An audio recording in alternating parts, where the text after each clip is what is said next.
Lisa Germano live in the studio here at WFMU. And my thanks to David Garland for sharing some of the music, and to Michael Gira for arranging all this too. Yes, extra thank you for everybody. Absolutely. Somebody just brought me a copy of a review of your album from the New York Times. Okay, I haven't heard this. You haven't? I'm going to read you a line. It kind of, I don't know, it's a little stunning, but it says, listening to Lisa Germano's music is a painfully intimate experience, as if a teenage girl were revealing her cutting scars in a cafeteria corner. What a strange description, but there is a certain rawness about your music, a certain... Yeah, I don't think it's as far as that, but I know enough people that really do. A lot of people seem to think that my music is really coming from a horrible, troubled place. I mean, it may come from a troubled place, but it's about getting out of that place. That's what my music is actually about, is getting out of it. And unless you see it, and you experience it, and you're aware of it, it's just going to haunt you. You can spend your whole life pretending you're not who you are. So I face things and I write about them, but I don't write about them as like for you to feel sorry about me. They're about just so many people go through the same thing. Sure. And in a way, by visiting a certain feeling, you get yourself out of it. It's like listening to, blues or, some dark music that, it sort of helps you lighten up after a while, I guess. Well, I think so, but it's very individual. Mm-hmm. I mean, yeah. One of the reasons I keep putting records out, I get the faith to do it, is the people who write me that do actually get it. Yeah. And they get the sense of humor when it's tragically, it's funny, but they feel lifted. But lots of people really don't like my music, and they really do find it to be too dark. And I understand that. It's just not the time to listen to it. Don't listen to it if it's going to make you feel bad. Lisa Germano is my guest here on WFMU, and maybe not such a dark song, but maybe an ugly little song. In the Land of Fairies. Yeah. What's that all about? Well, I wrote that a while ago too. That song was about when you're feeling so self-centered and so everything's you're so narcissistic, and you end up feeling really dead inside because there really isn't anything going on that you can share with other people. And then I think of fairies as being little things that are there to help you. They're there, but this person in this song just really could care less. It's kind of like, I really don't care. So if you're going to have that attitude, you're going to feel kind of dead, you're not going to be very happy. And that's not a good way to be. No. So that's what that song's about. Lisa Germano here on WFMU, and I think I've been listening to your album since Geek the Girl came out, and you've also started out doing music with others, like early on John Mellencamp, but more recently Michael Brook. You're on his new album. What's it like to play and say write music for other musicians as opposed to for yourself? Well, it's really different. It's just not the same at all. I think of my music as just my own individual art. It's what I do. What I do with other people is just add something. It's still writing. Although with Michael that's a little different because I actually did write the song. I mean, he gave me a piece of music and then I wrote the song the same way I write my own songs. It's very it's very it wasn't having anything to do with Michael. But say if I play violin with him, that's got to do with him.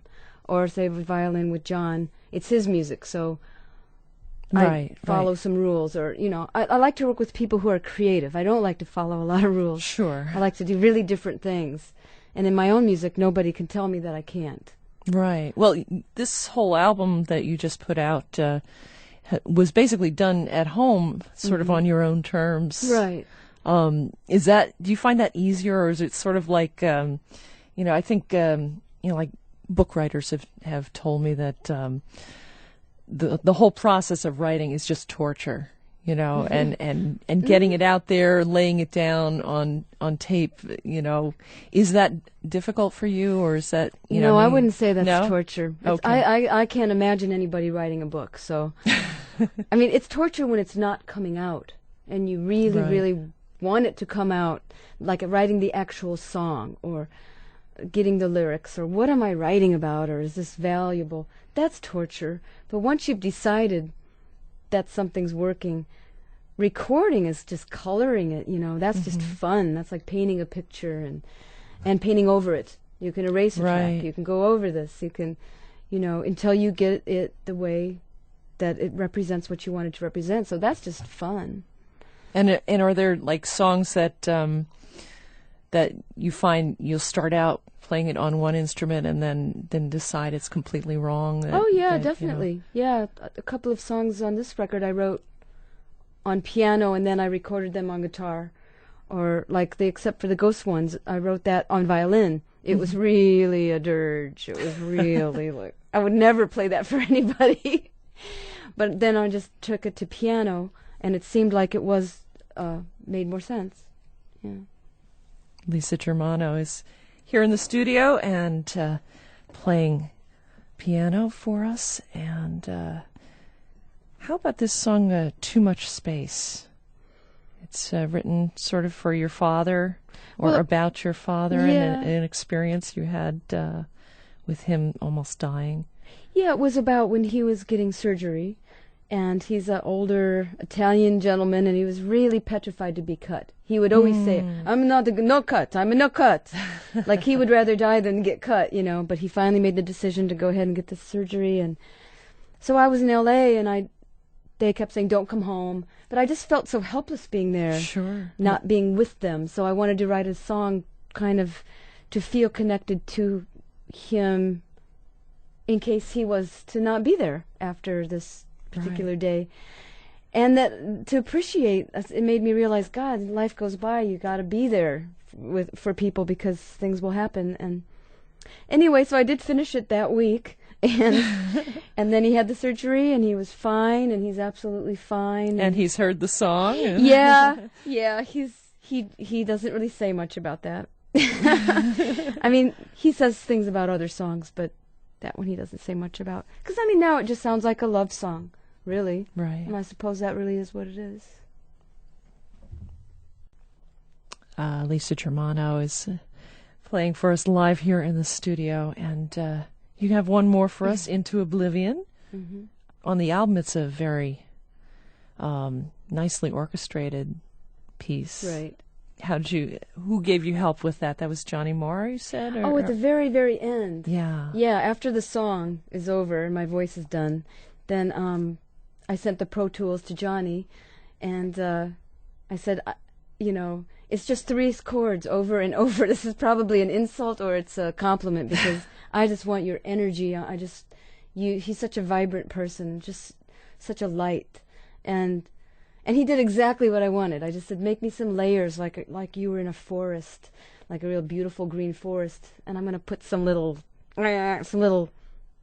cuts in there, you know. But he did exactly what I asked him to do, and I think it's really pretty. But so bare, it's very different to not have that. Although it's at the end of the song. It's at the total end. Right. You know. Well, maybe we'll hear it later, but I'd love to hear you play it now. Okay. All right, let's try this one. Lisa Germano playing live here on WFMU. Before I let you go, I would like to play at least one tune off the album, since we've been focusing in on all these great studio performances here. But what can you tell me about After Monday? Well, After Monday, I wanted to end the record with it because I have a chorus at the end that I finally got the words to. I had this song for maybe a year and a half with different words, and I never liked it. I was like, God, I hate this song. But then I incorporated this, just the whole thing about waking up spiritually. Like, you know, if you're a person that's prone to depressions or prone to being pulled down to a bad place, it's always going to happen. It never goes away. Absolutely. And I kind of call that the Sundays, because when I was a little girl, I hated Sundays. I felt lonely on Sundays. Nobody's doing anything, and I felt lonely without that energy in the air of people doing things. Right. And anyway, so it's like the Sundays came to my room today, and I know I told them to go away. Then it's kind of like, well, if you wake up spiritually and you just wake up, it's going to be okay. You'll deal with it. So I kind of wanted to end the record with that, because I don't know, what's next. So. Well, there's hopefully more music next. Hopefully. From Lisa Germano. Thank you so much, and Irene. Thank you for coming out to WFMU. And thanks to David Garland and Michael Gira for making this all happen, too.